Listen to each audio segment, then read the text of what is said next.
Dartmoor Prison, isolated from the outside world by walls of granite.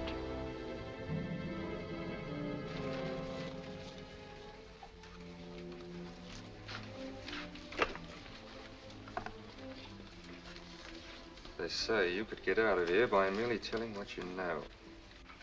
You may or may not be another Scotland Yard bloke. But I'll give you the same answer I gave the others. I still have 2 years, 8 months, and 6 days left in which to make musical boxes. That'll be sold at auction for the benefit of this delightful sanctuary. And I intend to serve them.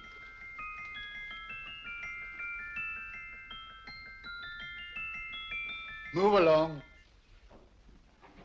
And now we come to the next object on our list, or I should say objects, because there are 3 of them. Now, ladies and gentlemen, these can be bought together or separately. Now, these beautiful little musical boxes only arrived this morning, and I didn't intend to put them on the auction block until later, but I'm going to sell them now. So, good friends, as our old pal Mark Antony used to say, lend me your ears. And what do you hear? Right. The beautiful tinkle tinkle of a musical box.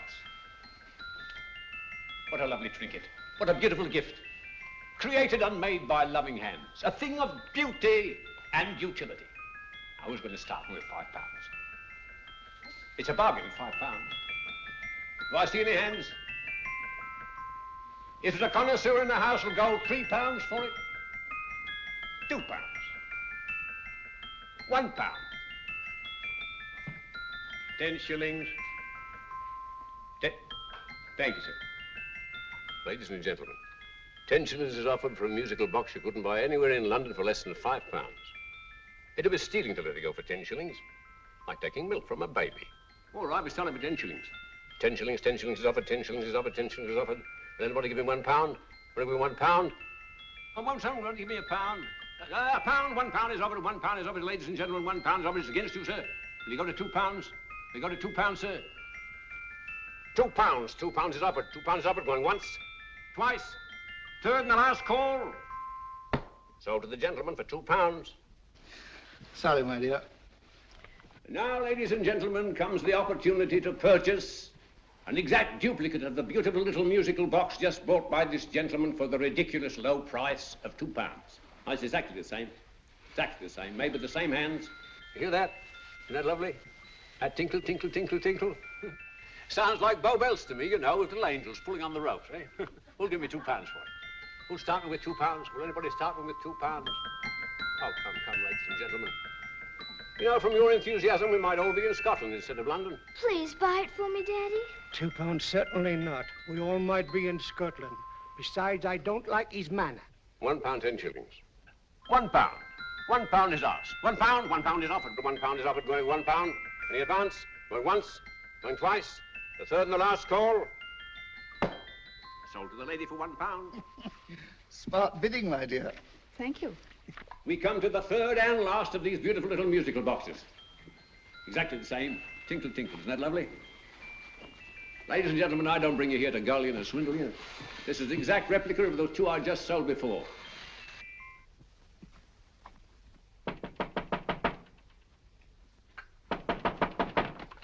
We're closed. But this is extremely important. Come in, sir, come in. I'm sorry to disturb you, but I was unfortunately delayed from arriving in time to bid on certain articles which I was rather anxious to obtain. Oh, perhaps they weren't sold, sir. We are carrying several things over. What might the articles be, sir? 3 identical musical boxes, about so large. Oh, I'm sorry, sir, but they were sold. Pity you weren't here to bid on them. They didn't bring anything like the real value. I'm most anxious to obtain them. I wonder if your records would show who the purchasers were. Oh, we don't usually give out that information, sir. For certain, shall we say, sentimental reasons, I'm most anxious to get in touch with the purchasers. I'd be willing to pay, shall we say, £5. Well, for certain sentimental reasons, sir, we'd be very happy to oblige. Alfred, today's sales. The 3 musical boxes. Musical boxes, oh. Ah, here we are. The first purchase for £2 from Mr. Julian Emery, 52 Portman Square. Write these addresses down, Alfred. Yes, sir. Second didn't leave any name. Oh, how unfortunate. I think she's a dealer. You see, they don't like us to know where the things are going. On account of the profits. You say the second purchaser was a woman. Can you give me a description of her? Oh, she was a young woman, fairly tall, slender. She had a light complexion and dark hair, and she was wearing A grey suit, don't you remember? That's right. She probably runs a gift shop. She paid £1. You say she comes here fairly frequently? No, I didn't say so. But she does, sir. Like as not, she'll come in on Thursday. We have sales on Mondays and Thursdays. Oh.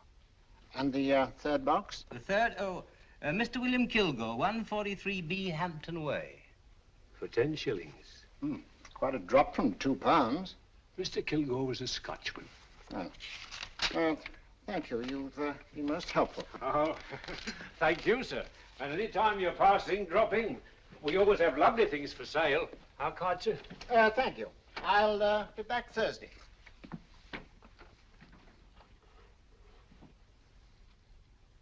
The message reached us too late. Musical boxes are being sold.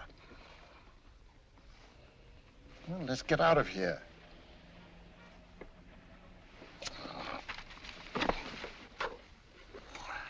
Someday you'll go too far. Reaching for a star, you fool.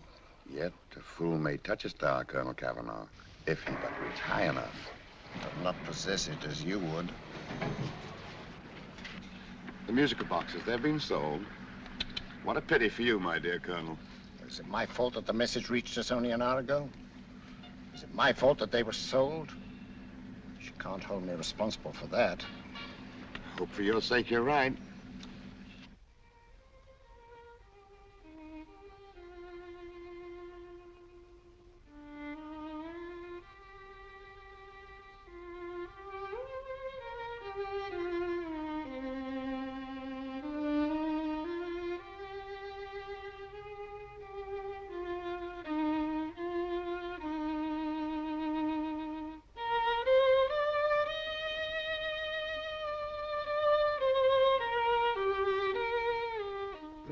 Upon you tonight at 7:45, a gentleman who desires to consult you upon a matter of the very deepest moment. Remember that letter, Holmes? It was written over 2 years ago. An interesting case, devilishly interesting. Irene Adler. What a striking-looking woman from the brief glance I had of her. Seems only yesterday. What charm. What poise, and what a mind. Sharp enough and brilliant enough to outwit the great Sherlock Holmes himself. I take it the new issue of the Strand magazine is out, containing another of your slightly lurid tales. It is indeed. And what do you call this one? I call it A Scandal in Bohemia. Not a bad title, eh? If you must record my exploits, I do wish you'd put less emphasis on the melodramatic and more on the intellectual issues involved. More on the what do you mean by that? Well, I do hope you've given the woman a soul. She had one, you know. By the woman, I suppose you mean Irene Adler. Yes. I shall always remember her as the woman.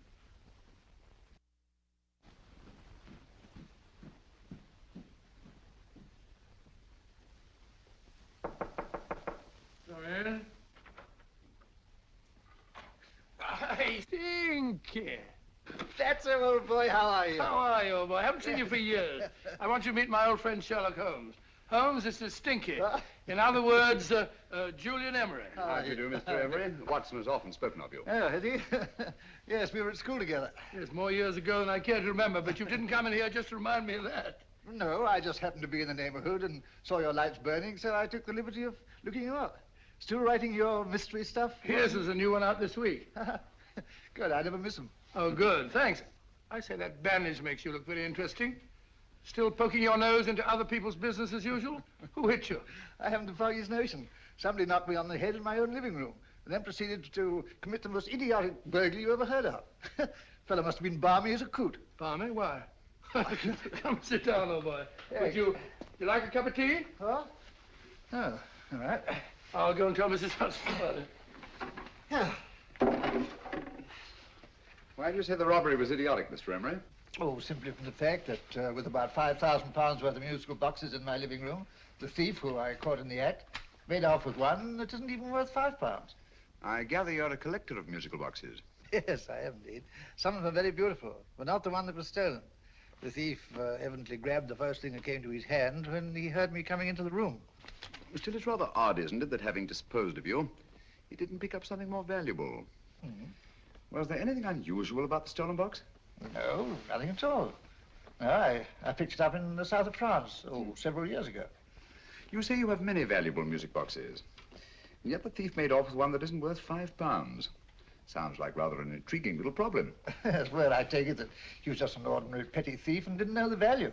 That is a possible explanation, and yet I venture to say that the average petty thief has a more extensive knowledge of the value of objets d'art than the average collector. Well, anyway, that's Scotland Yard's theory. They didn't get very excited about it. That's consistent anyway. I wonder if I might see your collection, Mr. Emery. Oh, of course you could, yes. Nothing a collector likes more than showing off his trophies. When will it suit you? No time like the present. Good. My place is just round in Portman Square. Shall we? Yes, right. Hello? Where are you going? Stinky hasn't had his tea yet. Oh, I'm sorry. We're going round to my place, where I'm going to give you something better than tea. Now, this one was made for Louis XV, and is one of the very few still in existence from that period. And a particularly fine specimen at that. Charming, isn't it? Quite. It all sounded to me like a lot of mice running about on a tin roof. I'm afraid you have no ear for music, Watson. Give me a good old band playing a rousing march. You have all your silly little tweets.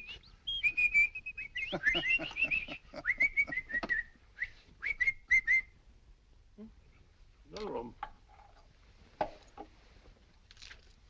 Excuse me.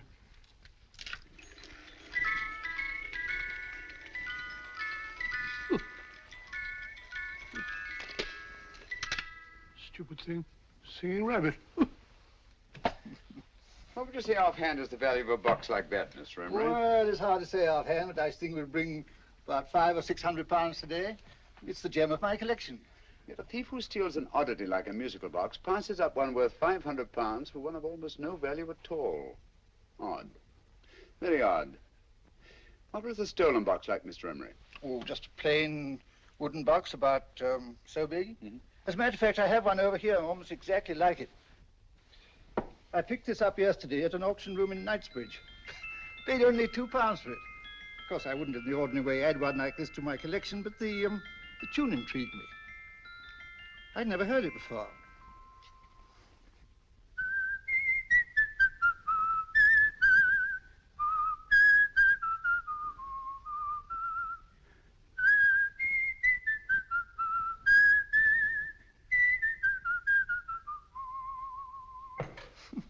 You have a remarkable ear for music, Holmes. Rather an unusual melody. Sit down, will you? Thanks.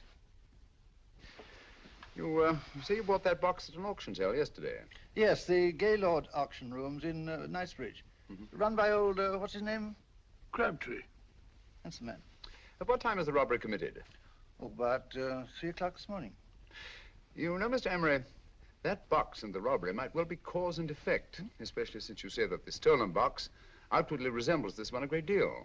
And Scotland Yard were not particularly interested, eh? Oh, yes, but I wouldn't blame him for that, especially as I told him I was quite unable to describe the thief, except, of course, for the fact that it was definitely a man. All you remember is that you came in here and someone struck you on the head. Yes, and the next thing I knew, my man was trying to revive me. It might be wise for you to put that box away somewhere and lock it up. Oh, I don't think that's necessary. Besides, everything's insured. Well, at least if any further attempts at robbery are made, I'd suggest that you call the police, rather than running into any personal danger. Oh, come, Holmes, aren't you being a bit of an alarmist? Possibly. Well, Mr. Gray, with old Stinky, seems to me you are making rather a mountain out of a moleskin. Molehill is the word, old boy, and it's time you were in bed. Thanks so much for letting us see your place. Well, it's been glad meeting you. Holmes, I can't understand why you were so mysterious. Seems to me the petty thief explanation was the only sensible one. Really? Yes, I can't see how you can believe it was anything else. I didn't say I believed it to be anything else. The petty thief theory is the obvious one, I grant you. However, it's often a mistake to accept something as true merely because it's obvious. The truth is only arrived at by the painstaking process of eliminating the untrue. We are not able to do that in this case without further data. Rubbish, you're pulling my leg. You're trying to turn a tuppenny halfpenny robbery into an international plot. No, I'm not. I just hope that your friend Stinky is a little more cautious in the future, just in case.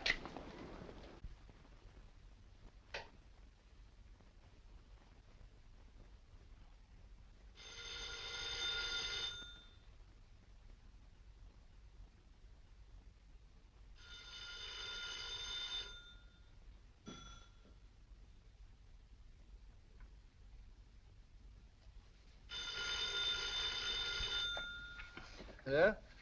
Yeah? Julian Emery here. Who? Why, of course I remember you, Mrs. Courtney. Yes, you're the one bright spot at that appallingly dull affair of Lady Sanford's. Huh? Of course it isn't too late to come round. Yes, I shall be delighted to give you a drink. I tell you what, come straight up and I'll leave the door unlatched. Right, well, 15 minutes? Good. I shall be counting each moment. No, I mean that, really. Right, goodbye.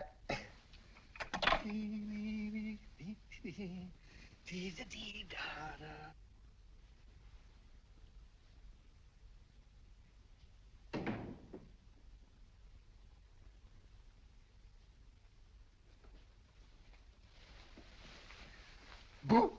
Oh, you startled me. Did I? Yes. Must be the pixie in me. I know I shouldn't have called you so late, but I was at a party just around the corner, and I remembered your invitation to see your collection of musical boxes. My dear Mrs. Courtney, pleasure is all the greater for being so unexpected. My friends call me Hilda. Thanks. Mine call me Stinky. Stinky, how quaint. Oh, what a perfectly wonderful collection of musical boxes. You know, when you told me you had a collection, I had no idea it was so attractive. Yes. They appeal to the ear as well as to the eye. Oh, what a plain little one. Why, it looks just like a country cousin amid all this grandeur. No. You mustn't underestimate the country cousin. Only last night a burglar broke in here, and with all these to choose from, went off with one very much like it. Really? Yes, I don't mind the loss of the box so much, but I do resent this crack on the skull. But it makes you look so interesting. Oh, do you think so? Uh-huh. It's funny, that's what old Fatso said. Fatso? I mean, Dr. Watson. He was here this evening with a friend, a Mr. Holmes. He's interested in my collection, too. Sherlock Holmes? Yes. Do you know him? I've heard of him. Yes, he seems to think I'm in some sort of danger. What a haunting tune. It takes me right back to my childhood. Really? Do you know, it's odd that you should be interested in that particular musical box. Odd? Why? Because Mr. Holmes is also interested in it. He may have been more interested in the tune than in the box. My dear, yes, that's right. I remember now. He whistled it note for note, having heard it only once. Really? He must be a remarkable man. Bit of an alarmist, if you ask me. Don't you believe in warnings? Of course not. Who'd want a box like that? I would. You're not serious. Oh, but I am. Well, you put me in a very awkward position. I'm a collector, you know. And the collector buys but never sells. But if the price were high enough... The price has nothing to do with it. It's the principle of the thing. Yes, well, we haven't had our drink. No, thanks. I must be getting along. Must you really? I'm afraid so. You're not walking out on me, are you? My reputation. Stinky. I say, you know, you are an attractive woman. Thanks.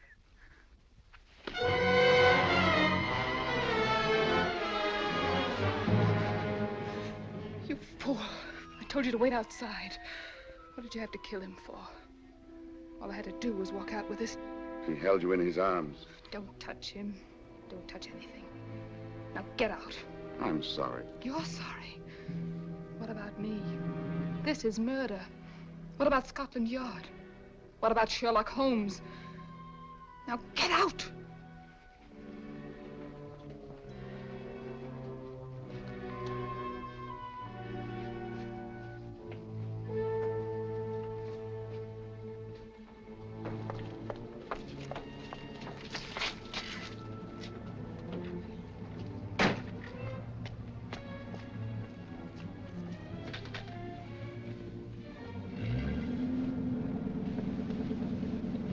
Did you get it? Good. Did you have any trouble with him? Just a matter of murder. Ah, Mr. Holmes. Hopkins. Thanks for coming so promptly. Inspector Lestrade suggested that I call through to you. Mr. Emery was the client of Mr. Holmes, Inspector. Indeed. You didn't mention that when I telephoned you, Mr. Holmes. Well, not exactly a client, Inspector. Sergeant Thompson? He was killed between the hours of 11 and 2 o'clock this morning, Mr. Holmes. Must have been someone he knew, someone of whom he had no suspicion. Poor old Stinky. It's all my fault. I should have prevented this. Well, it's no time to start talking about that now, Doctor. Apparently it's gone. That's the second attempt on the musical box that Emery bought at the auction sale. And this time it was successful. But that box was only worth £2. It was worth a man's life, Watson. I think we'd better pay a visit to Gaylord's auction room and that fellow Crabtree.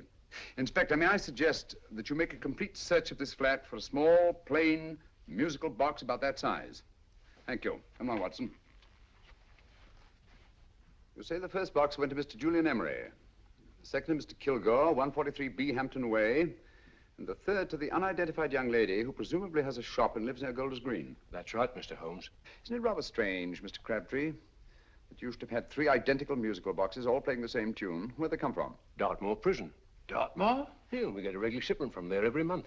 The inmates manufacture them. Well, they make all kinds of things, you know, pipe racks, waste paper baskets, musical boxes. Did you happen to notice if anyone showed any particular interest during the auction in the purchasers of these 3 boxes? Oh, come now, Mr. Crabtree.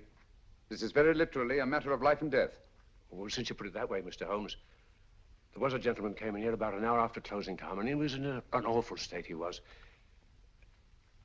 He gave me £5 to tell him where the boxes had gone to. He said they had a sentimental value for him, sir.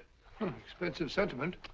Can you describe him? He was tall, distinguished looking, and he had grey hair and a moustache. He was quite a gentleman, sir. What was his reaction when you were unable to supply him with the address of the young lady who owned the shop? I told him the young lady usually come back on Thursday. He said he'd come back on Thursday. Now, that's tomorrow. Thank you, Mr. Crabtree. You've been very helpful. Thank you. Come along, Watson. Where are we going now, Holmes? To the home of Mr. Kilgore, the man who bought the 3rd box.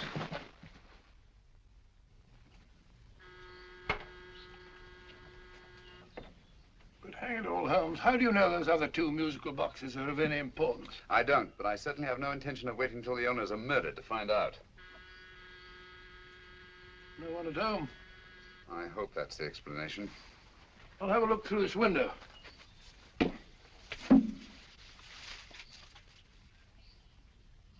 Doesn't seem to be anyone there. The whole place seems deserted as far as I can see. Yes. Mr. and Mrs. Kilgore at home? No. When do you expect them? Oh, in an hour or so. There's no use you're hanging about. They don't buy nothing from peddlers. Peddlers? My good woman, this is Mr. Sherlock Holmes. Sherlock Holmes? Oh, go on. Do you mind if we come in and wait? My business is rather urgent. Well, I've got to go out and do my shopping. And I don't know as Mrs. Kilgore like any strangers nosing about. Quite all right, I assure you. Well, I've got to be off. You 2 wait in the parlor. And no smoking either. Mrs. Kilgore says it smells up the house. Funny old girl, Holmes.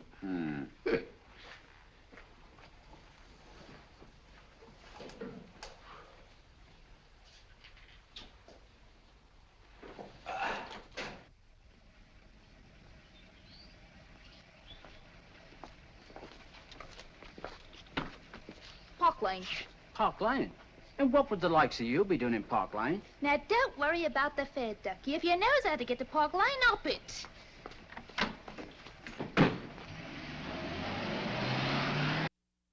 You know, Holmes, I've been thinking. There must have been something hidden in that box of old Stinky's. Stolen jewelry, possibly. What's up, Holmes? Listen. What's just the steam in the water pipes?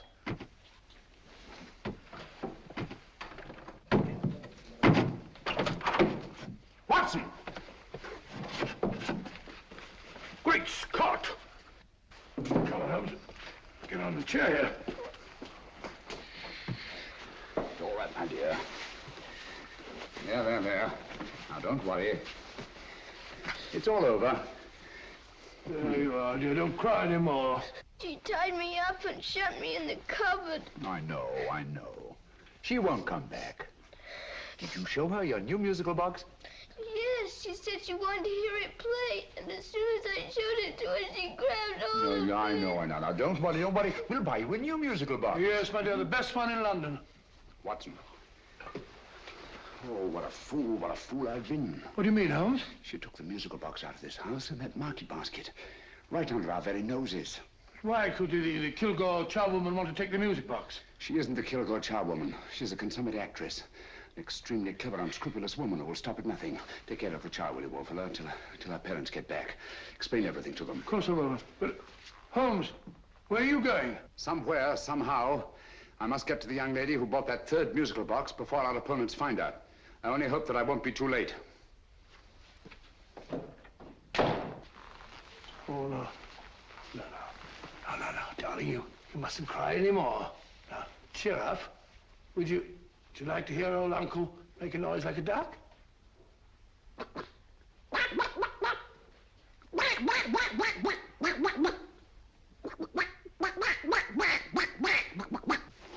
Oh, sorry.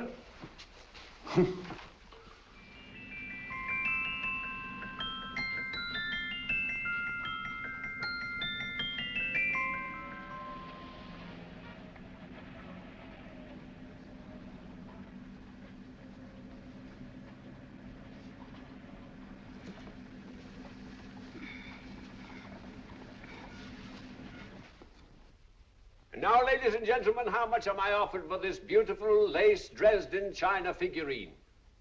A lady of the French court. Now, this is the genuine article. What a beautiful ornament for your mantelpiece. Or you could use it as a centerpiece on the dining room table. Now, will somebody start me for £10? Will somebody start me for £10? £8? £7? All right, £5 is offered, £5 is offered, £5 is offered, £5.10, £5.15, £5.15. £6 is offered, £6, going once, going twice. The third and the last call. Have you all done? Sold to the lady from Twickenham for £6.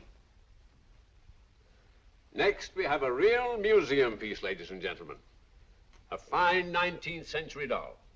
The costume an exact replica of the holiday clothes worn by the Hungarian peasant women. Now, ladies and gentlemen, an article like this would cost you from £15 to £20 in a West End shop. I'm not going to ask you for anything like that. Who'll give me £2 for it? £2. Anybody offer me £2? £2 for the Hungarian? £2? £1. What? Anybody give me £1? Anybody offer me £1 for the doll? £1 is offered, ladies and gentlemen. £1 is offered.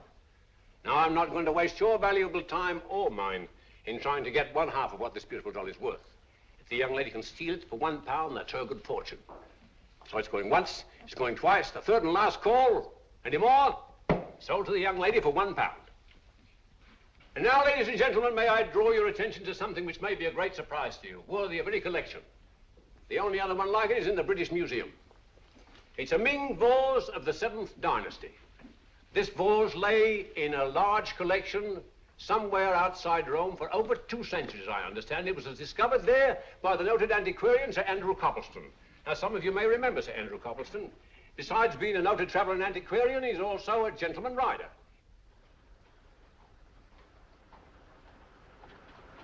The girl with the parcel in her hands, that's her.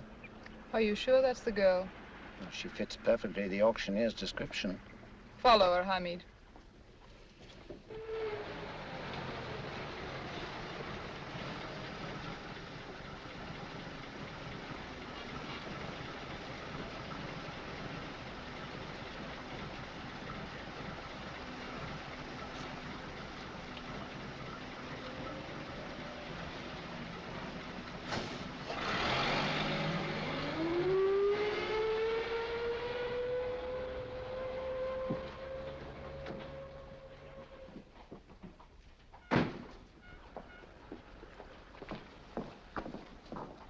It's lovely, dear. And only £1.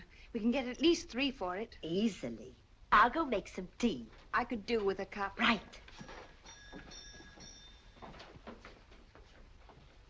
Good afternoon. Good afternoon. I'm looking for a birthday gift for a 7-year-old girl. What would you suggest? We have some lovely dolls. Now, this Hungarian I think peasant- she has enough dolls already. Books are always welcome. Well, I'm looking for something a little different. Well, that's rather cute. What is it? Oh, that's a musical box. Children always love them. And this is an exceptionally nice one. It plays many tunes.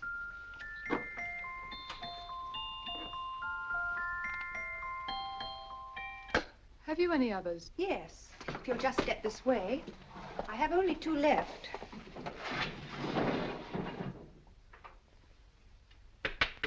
How nice.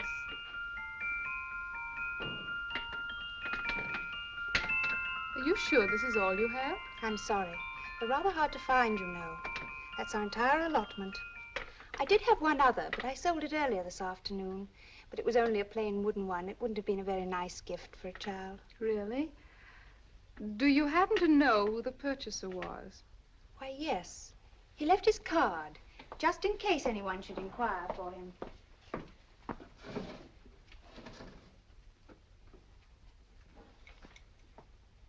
How interesting. I'm sorry, but I'm afraid I'll have to look a bit further. Thank you anyway. Good afternoon. Thank you.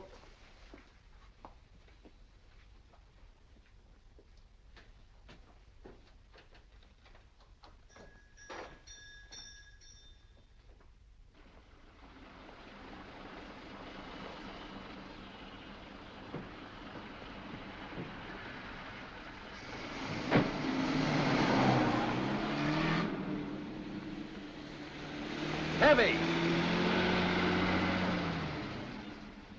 Follow that cab. Here now, what? Scotland Yard. Hop in.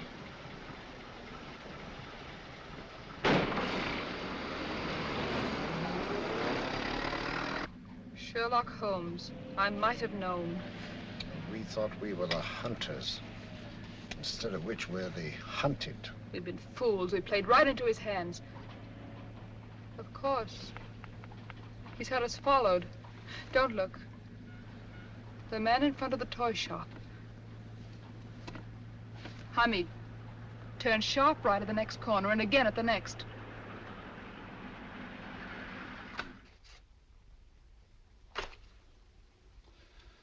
No photograph of her, Commissioner, as I expected. She's not a known criminal. But how do you expect to know if you do find her? After all, she was disguised as a charwoman. Don't worry, old fellow. If I ever see her again, I'll recognize her. Well, it won't be long till we know who they are and from where they operate. Who's covering them? Sergeant Thompson's following them, sir. They won't get away from him. He's a good man. We could have arrested them at Clifford's toy shop if we had any proof. But we know that they killed Emery. Proof, my dear fellow. We must have proof. We have x-rayed it, sir. There's nothing whatever concealed in the box. We'll have a look at the plates.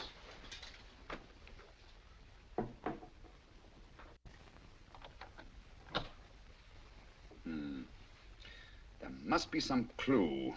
And it's probably so obvious that we've all overlooked it. Seems to me we're up against a bunch of lunatics. Not lunatics, my dear fellow. Extremely astute, cold-blooded murderers. What can these little musical boxes have in them that's so important? Don't forget, they were made in Dartmoor prison. You can smuggle stuff into prison, but not out. Do you want us to break the box apart, sir, to see if there's anything the x-ray hasn't caught? No, not yet. Do you mind if I take it? Certainly. Thanks.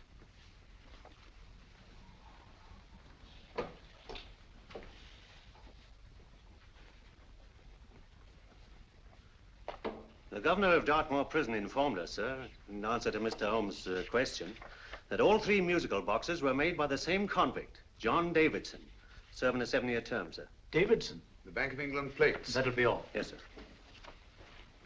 Now we're getting somewhere. Wait a minute. How did you know about the plates, Mr. Holmes? I'm a student of crime, Inspector. I make it my business to know about such things. And when the name of Davidson was mentioned... Well, who is this fellow Davidson? As long as Mr. Holmes seems to know all about it already, I suppose there's no harm in telling you.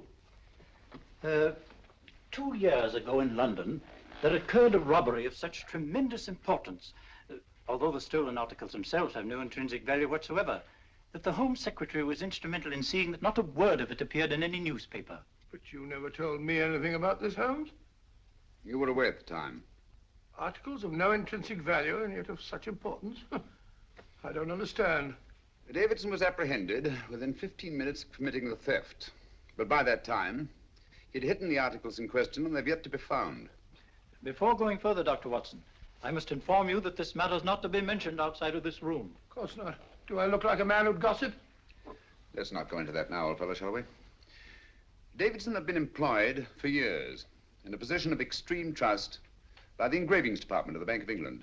The articles he stole were nothing less than a complete duplicate set of plates for printing £5 notes. What? The Bank of England's own plates? Precisely. And with those plates, a gang of crooks could flood England with £5 notes, not forged in the usual sense of the word, but notes undetectable from genuine Bank of England notes in any way whatsoever. Good heavens. Any whisper at all might have resulted in enormous damage in shaking public confidence in the Treasury. We tried everything after we arrested Davidson. Offered him a shorter sentence if he'd tell us where he'd hidden the plates. Why, we even put in Scotland Yard men with him as cellmates, but no results. Obviously, Davidson is a man of strong character and infinite patience. Yet suddenly he feels impelled to smuggle out the secret of the hiding place of the plates to his confederates. Why? I don't understand, Mr. Holmes. Well, for example, has the Bank of England made any plans to radically change the design of the £5 note so that in, say, 7 years from now, notes made from the stolen plates would be worthless? Confidentially, Mr. Holmes, such a move was discussed. But replacing all the £5 notes in circulation would be such a Herculean task that nothing's been done about it as yet. I see. Of course, there is another possible explanation. Davidson didn't have much time to find a hiding place before he was captured. He may be afraid that the plates will be accidentally discovered before he's released. Hence his anxiety to communicate their whereabouts to his confederates as soon as possible. I believe you've hit it, Mr. Holmes. I'm sure that the message is contained in this musical box. Or rather, in all 3 musical boxes, since possession of all 3 seems to be essential. Our opponents have 2/3 of the puzzle, we have 1/3. Well, what are you going to do, Holmes? Try to deduce the message from the 1/3 that we have.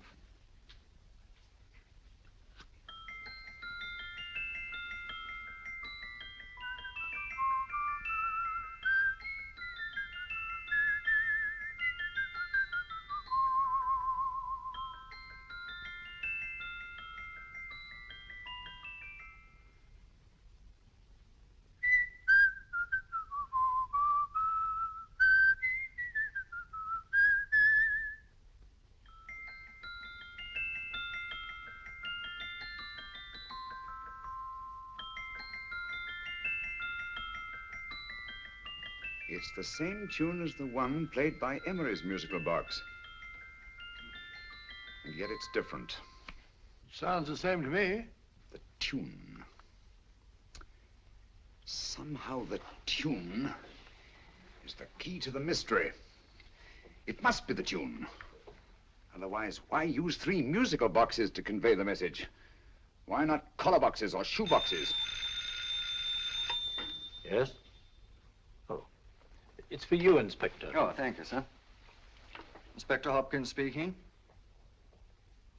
What? Where? Golders Green Station reports they've just found Sergeant Thompson's body. From the tire marks on his clothes, he was apparently run over by a taxi. What an unfortunate accident. Not an accident, my dear fellow. I'm afraid it's murder. Never know just who you're going to meet when you're walking down a busy London street. Mrs. Hawkins, Mrs. Brown, any subject of the crowd. Oh, you never know just who you're going to meet. So you better hold your topper in your hand, just in case you meet a lady on the Strand. Girls will think you're kind of sweet, and your day will be complete. Oh, you never know just who you're going to meet. Now, a gentleman is judged by his appearance. Yes, a gentleman is judged by how he talks. Now, he's much better off when he's acting like a toff, especially if he's taking him a walk. What on earth is this outlandish place? A rendezvous for actors. Actors? Buskers, old boy. You've seen them 1,000 times. Actors who entertain the queues, waiting outside theaters. Who you're going to meet when you're walking down a busy London street. So you better wear your best velvet ties to look your best, 'cause you never know just who you're going to meet. So you better keep your manners right in view, just in case a lady gives a how'd you do. Keep your trousers in a pleat, shine your shoes and keep them neat, 'cause you never know just who you're going to meet. Blimey. Mr. Holmes. How are you, Joe? Never met him. And yourself? Fine, thank you. I want you to meet a friend of mine, Dr. Watson, Joe Sisto. Oh, well, any friend of Mr. Holmes is a friend of mine. Hi, Joe. He did me a good turn once that I'll never forget. Yes, I cleared Joe of a most unpleasant charge. Murder, no less. Oh, really? By proving to the satisfaction of the police that he was busy at the time blowing open someone's safe. That's right, Governor. Good gracious me. Joe, now you can help me. Come on, buzz off, buzz off. Come on, up it, up it. Can't a gentleman have some peace and quiet around here? And you too. There you are, Mr. Holmes. Now we can have some peace and quiet around here. Thank you, Joe. There's £5 in this for you. Well, I wouldn't want to take it on myself, sir, but I can get somebody to do it for you for half of that. You don't know what the job is yet. For £5? Murder, ain't it? What? No, Joe, not murder, just music. I want you to identify a song for me.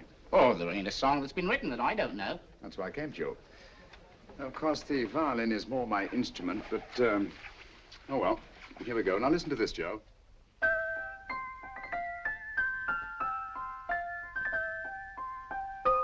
Wait a minute.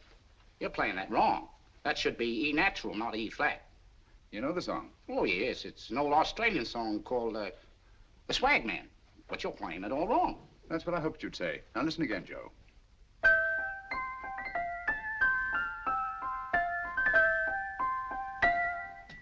That's the same tune, all right, but you're making different mistakes than you did the first time. No, not mistakes, Joe. Call them variations. Here, play the song for me, will you, the way it's written.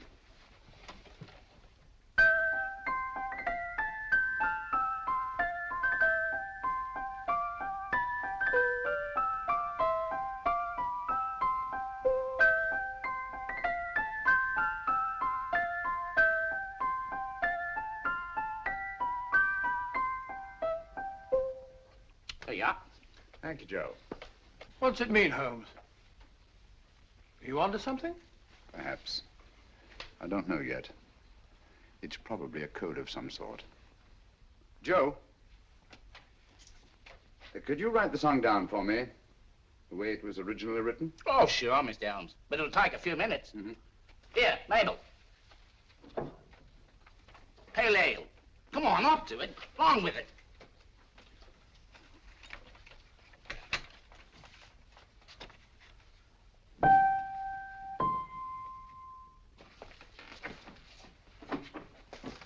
Well, obviously it isn't the lyrics. No combination of those words made any sense at all.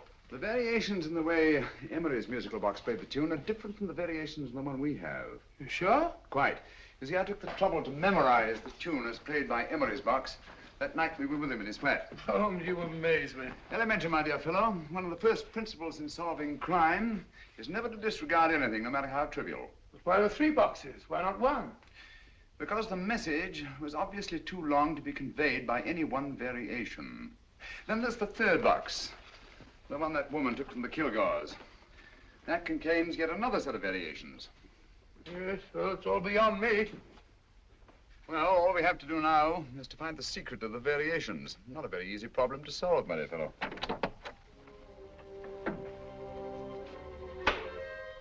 Hello. What's up? We've had company.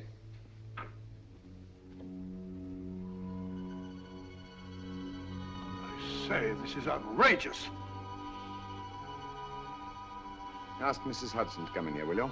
Right.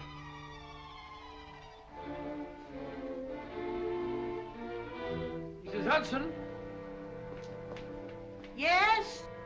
Oh, there you are. Will you come up here at once, please? Oh, coming, sir.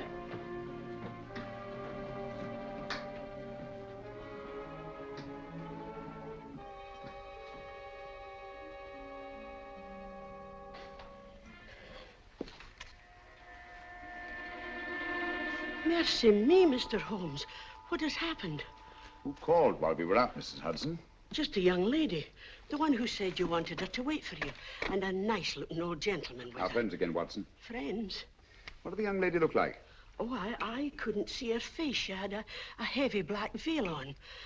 But she had such a nice way with her. Oh, I'm sorry, Mr. Holmes, if I've done anything wrong. But you did say I should always let clients come in and wait for you. Don't worry, Mrs. Hudson, don't worry. You had no way of knowing. It's quite all right, quite all right. Now, don't worry, Mrs. Hudson. Don't worry. Well, where on earth's the musical box? They didn't get it. Didn't get it? Where is it? It's in your hand. Huh? In that biscuit jar. Take the biscuits off the top. Now put your hand inside, and you'll find the music box. Well done, Holmes. Well done. Amazing.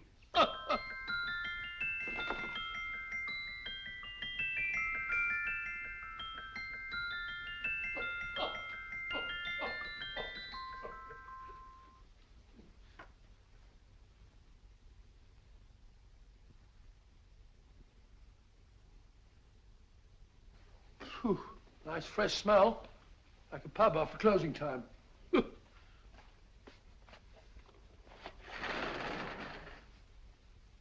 I say, Holmes, What? it's morning. Allow me to congratulate you on a brilliant bit of deduction.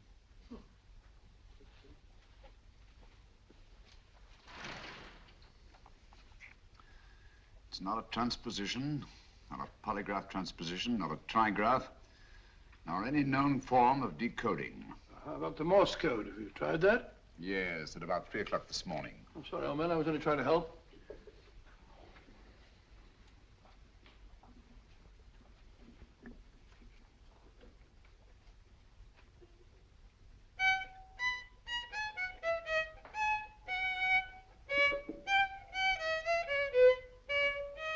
Oh, do me a favor. Not again. Must have heard that thing 1,000 times. Kept me awake all night.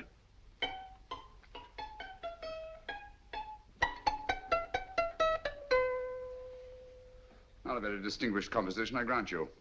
You know perfectly well I don't know one tune from the other. When I was a kid, my people tried to have me taught the piano. I've always felt sorry for that old teacher of mine. The poor old girl finally reached the point of numbering the keys for me. 1, 2, 3, 4. Even then, I never progressed beyond it. Numbering the keys, Watson. The 19th key of the keyboard is the 19th letter of the alphabet. S. Here. Write it down when I give it to you, old fellow, will you? The first altered note. Write S first. Now, the 8th key is H. The 5th key, E. The 12th key, L. The 6th key, F. S-H-E-L-F. Shelf. Your piano lessons were not in vain, old fellow. You've solved it. Thank you. Thanks, old bean. Hold it. We now have 2/3 of the message. Behind books, third shelf, secretary, Dr. S. Presumably, these are the first and second portions of the message. And this gang has the first and third parts of it. Precisely. Then it's a stalemate? Yes, Commissioner, but we can't leave it like that. There's no doubt in my mind that they'll try to secure our third of the message that's missing. Well, I assume you've taken every precaution to guard the Clifford music. Oh, yes, it's carefully hidden at Baker Street with Dr. Watson on guard. However, I'm reasonably certain that, difficult as it may be, we can find the plates even without the missing part of the message. Behind books, third shelf, secretary, Dr. S. Well, outside of the fact that Davidson hid the Bank of England plate somewhere in London, Mr. Holmes, I don't see that we've progressed at all. Allow me to point out to you, sir, the key words Dr. S. It looks as if the plates were hidden in the house of the doctor. Whether S stands for his first or last initial remains to be determined by a process of elimination. Well, there must be 10,000 doctors in London with S for a first or last initial. Precisely. And every one of them will have to be questioned in person. That's why I say this is a task for Scotland Yard. It's a task, all right. But Scotland Yard has searched worse haystacks and found a needle. Well, for the time being, I'll leave the matter in your hands, gentlemen. We'll call you if and when we get a lead on our mysterious Dr. S. Thank you. In the meantime, I intend to follow up a little clue concerning a cigarette.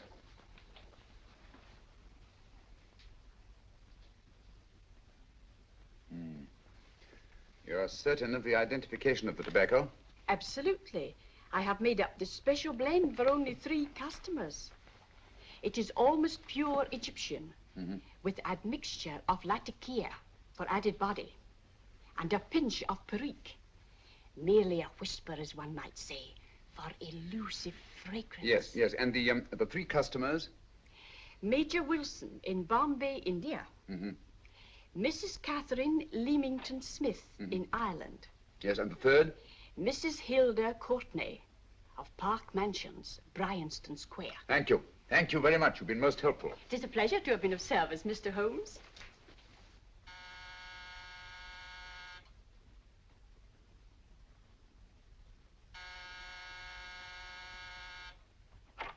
Yes?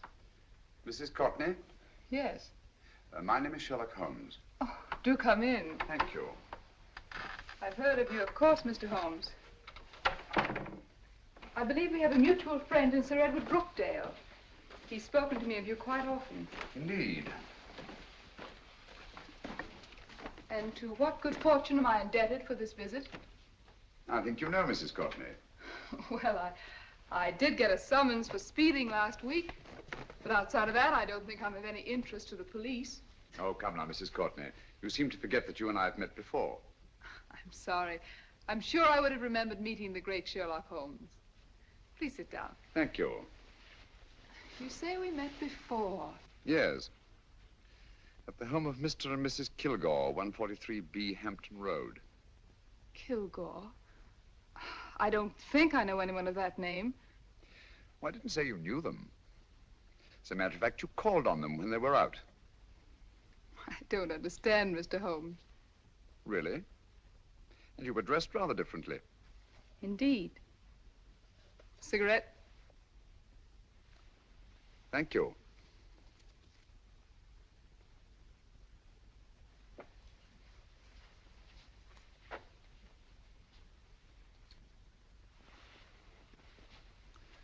Thank you.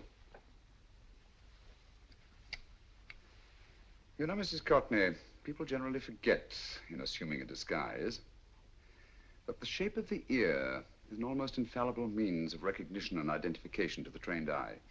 Evidently, you've mistaken me for someone else. Oh, no, not at all. Though naturally, I expected your denial. But when you paid your visit to my rooms at Baker Street, you carelessly left behind another identification. They're, identical, aren't they? Yes, I must admit they are. You see, Mr. Holmes, to catch one as clever as you, I had to use a very special lure. I knew you'd be unable to resist the bait of my cigarette, having read with great interest your monograph on the ashes of 140 different varieties of tobacco. I should advise you not to move, Mr. Holmes. I must congratulate you on your ingenuity, Mrs. Courtney. It was indeed a brilliantly designed trap. Thank you, Mr. Holmes. Praise from a master is indeed gratifying. I shall always cherish the memory of your flattering words. Memory? Precisely. I'm afraid these gentlemen have a most regrettable task to perform. Unless, of course, you care to turn over the missing musical box with your pledge to take no action against us in the future. I'm afraid that will be impossible. I thought that would be your answer. Hamid! Careful! Careful. There's no need to be unnecessarily rough with our distinguished guests. You realize, Mr. Holmes, that your demise will not take place here. The corpus delicti, you know. Well, naturally. Shall we go? It's so fearfully awkward having a dead body lying about. Don't you agree, Mr. Holmes? Another dead body shouldn't weigh too heavily on your conscience, Mrs. Courtney.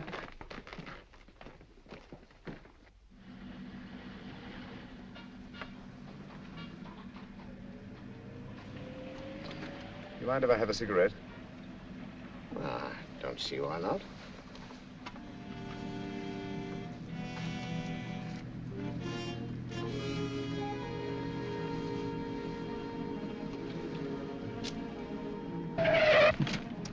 Be careful, Hamid. It's the brakes, they bind. Thank you, Colonel Kavanagh. It's very considerate of you.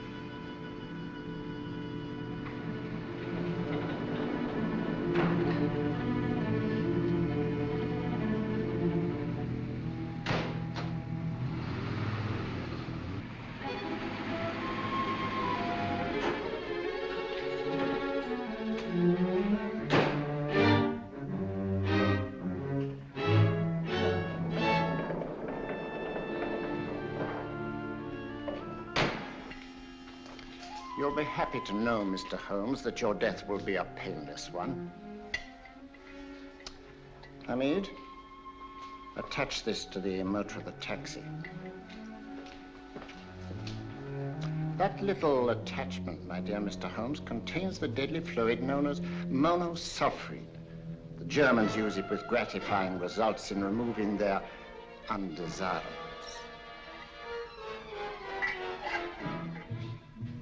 Start the motor.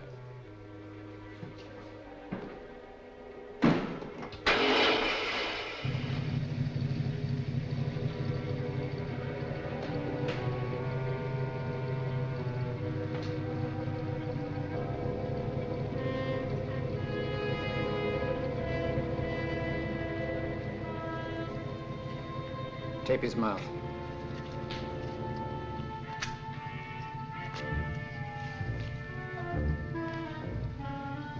Now, up with him, Hamid.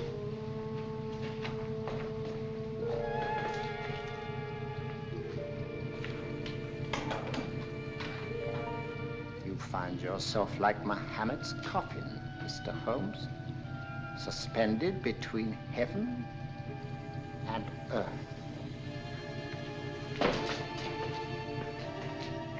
Plenty of fuel in the tank? Good. It would be too bad to have anything go wrong through so simple an oversight.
Good afternoon. Mr. Sherlock Holmes? No, I'm Dr. Watson.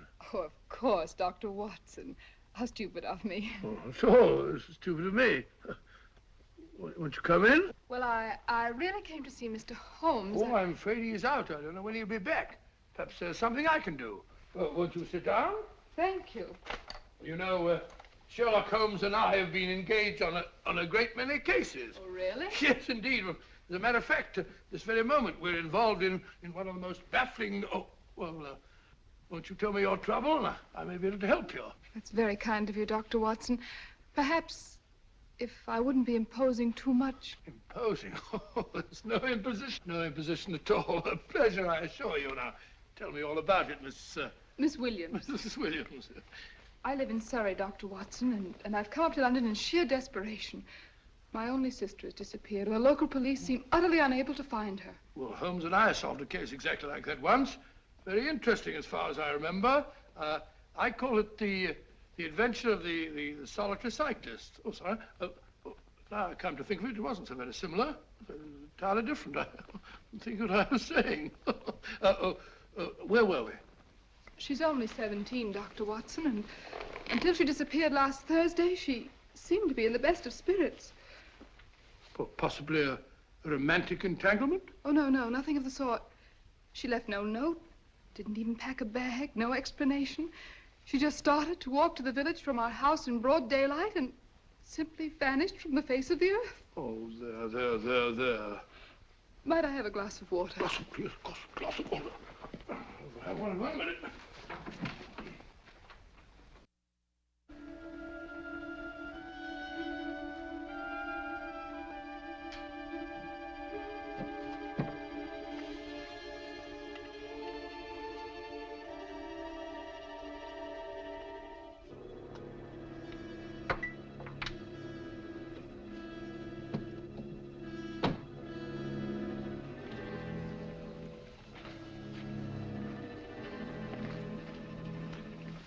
There you are, my dear.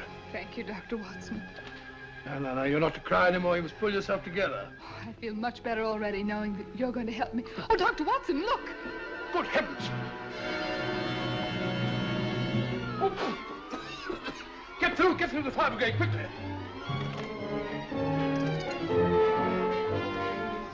Haven't you a fire extinguisher? By Jove, we have in the kitchen.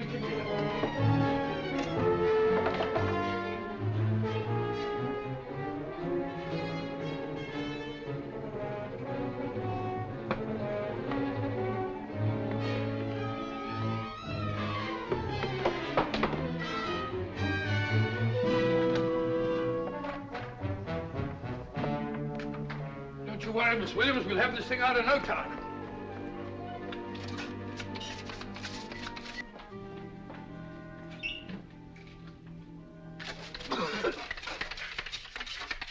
That's got it. Get some air. Well, you see, there was no need for the fire brigade after all. I hope you weren't too frightened, Miss Williams. Oh, gone. That's the trouble with women. They always lose their heads in an emergency.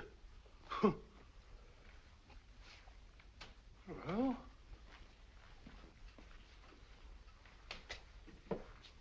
a musical box. Great Scott! Miss Williams!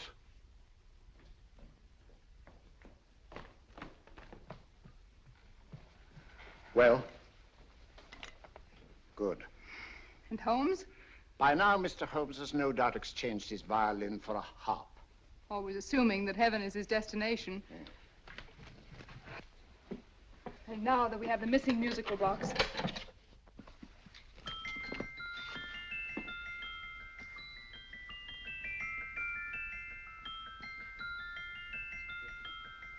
Nineteenth note. 19th letter. Yes. He hasn't been there, you say? Holmes, where on earth have you been?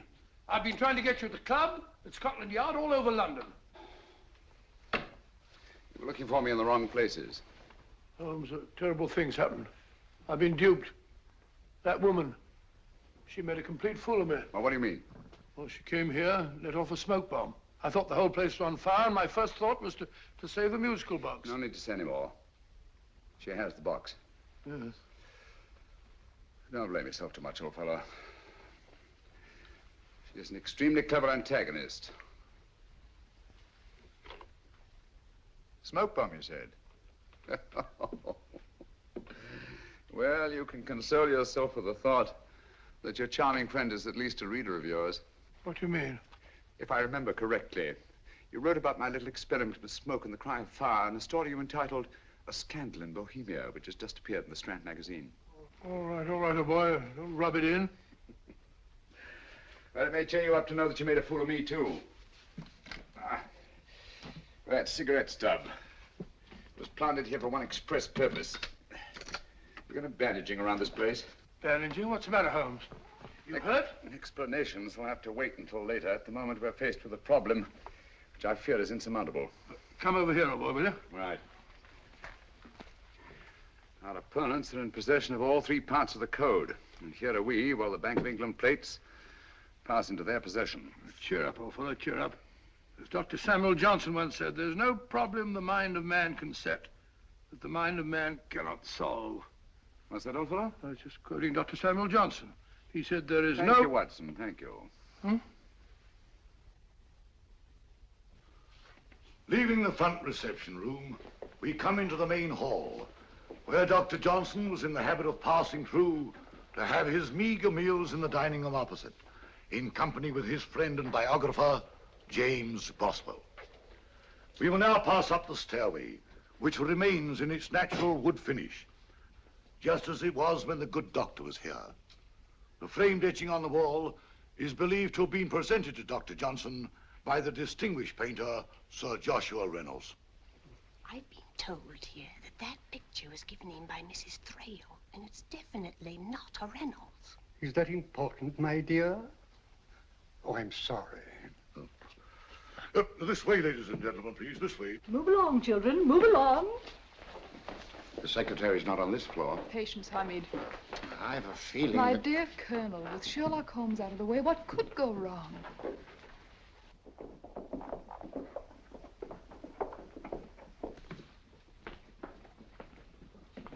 And here we have the Garrett Library, in which Dr. Johnson wrote his famous dictionary, and in which you will see also many of the great man's books and other items of interest. Step forward, ladies and gentlemen, please, step forward. Standing in the corner is the secretary, which contains many of the original works by the literary genius. On this table, Dr. Johnson's cat, Hodge, used to sleep while his master worked. A strange thing about this cat, ladies and gentlemen, was its love of oysters. They do say that the dear doctor often went hungry to find the cat that delicacy. What a pity. Now we will visit the grey room, which is immediately below us, in which you will see the very bed in which Dr. Johnson died. What did he die of? Gout. Just gout. This way, ladies and gentlemen. Mind the steps, please.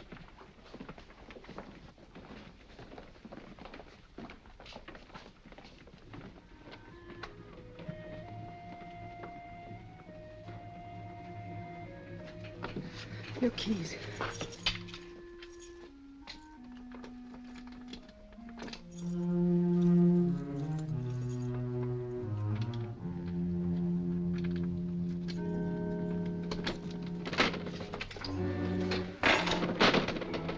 Third shelf up.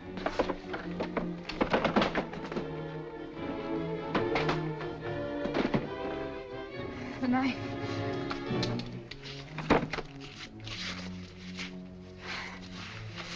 Gentlemen, the Bank of England plates. Well, Mrs. Courtney, so we meet again. No, I shouldn't do that if I were you, Colonel Cavanaugh. I must congratulate you, Mr. Holmes. You're far more clever than I thought. Thank you, Mrs. Courtney. Praise from you is indeed gratifying. I shall always cherish the memory of your flattering words.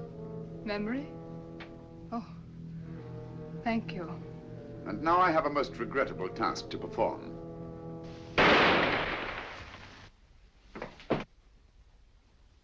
Holmes! Coming, Holmes! Holmes, you all right? Perfectly, thank you, old fellow, but I think this gentleman on the floor requires some medical attention. We must see that he looks his best, you know, when he's hanged. Take them in charge.